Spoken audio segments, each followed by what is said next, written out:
চেষ্টা করলে ইসলামের একটা রুমও ছিঁড়তে পারবেন। বিশ্বের 170 কোটি মুসলমানের অন্তরে আগুন জ্বালিয়ে দিয়েছেন, সেই আগুন বাংলাদেশের 16 কোটি মানুষের অন্তরে জ্বলতেছে। রাস্তায় নেমে আসছে বাংলাদেশ সরকার অনতি বিলম্বে সংসদ অধিবেশন ডেকে ফ্রান্সের সাথে সম্পর্ক ছিন্ন করতে হবে, সম্পর্ক ছিন্ন করতে হবে। কে কে রাজি আছেন হাত তুলে দেখান। নসরুম মিনাল্লাহ ফাতহুন করিব। আরাকানে মুসলমানদেরকে মাইরা শেষ করে লইবা, কাশ্মীরে মুসলমানদেরকে মাইরা শেষ করে লইবা, শাপলা চত্বরে গুলি চালাই শেষ করে লইবা। শাপলা চত্বরে গুলি চালাইবার পরে যারা নাকি রাতের বেলা হুঙ্কার ছাড়ছিল, বলছিল যে আগামীকাল থেকে হেফাজতি কাউকে ঘর থেকে বের হতে দেওয়া হবে না, সে ময়রা বুথ হয়ে রয়েছে বহুত আগে। আর যেই লোকটা বলছিল হেফাজতিরা সুবহানাল্লাহ বলতে বলতে সবকিছু ভাইগা চলে গেছে, সেও কিন্তু মরার পরে আগুনটা জ্বালাইয়া বর্ষ করে দেওয়া হয়েছে। আমরা এখন নাই যে নাই। আমি জুনায়েদ আল হাবিব ছিলাম আহ্বায়ক, আমি আহ্বায়ক ছিলাম। মাত্র 12 ঘন্টার নোটিশে 7 লক্ষ মানুষ হেফাজতের নামে ঢাকা শহরে নেমে আসছে। এরপরে কাশপুর ব্রিজে ব্রিকেট যেতে পারবেন না, চিটাং রোডে ব্রিকেট যেতে পারবেন না, আবদুল্লাপুরে ব্রিকেট যেতে পারবেন না, গাবতলী ব্রিজে ব্রিকেট যেতে পারবেন না, ওই দিক দিয়ে মেঘনারি যে বুড়িগঙ্গার ব্রিজে ব্রিকেট দিয়ে যাইতে পারবেন না। চতুর্দিক থেকে লোক আসতে দেওয়া হয় নাই। এরপরে 7 লাখ। পরের দিনে অফিসারকে জিজ্ঞেস করলেন কামটা কি করলেন, আইতে দিলেন না?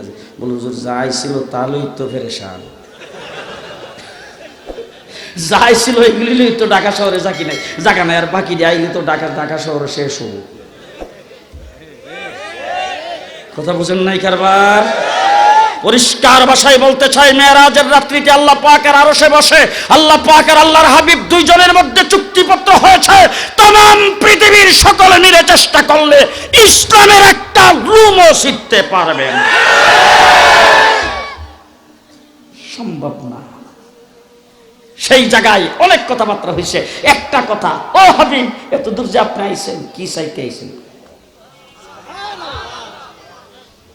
কি চাইতে আসছেন বলেন? আমার রব্বুল আলামিনের দরবারে আল্লাহ পাকের হাবিব আমার নবী বলছেন দুনিয়ার কোনো কিছু চাইতে আসি নাই, আমার উম্মত চাইতে এসেছি। আমি আমার উম্মত চাইতে আসছি।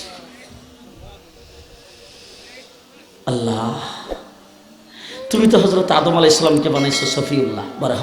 হযরত নূহ আলাইহিস সালামকে বানাইছো নাজিহুল্লাহ, বলে হ। ইব্রাহিমকে বানাইছো খলিলুল্লাহ, বলে হ। হযরত মূসাকে বানাইছো কালিমুল্লাহ, বলে হ। ঈসা আলাইহিস সালামকে বানাইছো রূহুল্লাহ, বলে হ। তাইলে আমি যে তোমার হাবিব, আমার জন্য কি রাখছো? আল্লাহ রাব্বুল আলামিন বলেন, ও আমার হাবিব, হযরতে আদম থেকে ঈসা আলাইহিস সালাম পর্যন্ত যত নবী দুনিয়াতে প্রেরণ করেছি, সমস্ত নবীকে যত এলেম আর হিকমত, যত মুজিজা, যত কিছু আমি আল্লাহ পাক দিয়েছিলাম, সবগুলোকে একত্রিত করে আপনার ঝুলিতে ঢেলে দিয়েছি। সমস্ত নবীর যে এলেম, আমার নবীর একার চাইতে বেশি এলেম।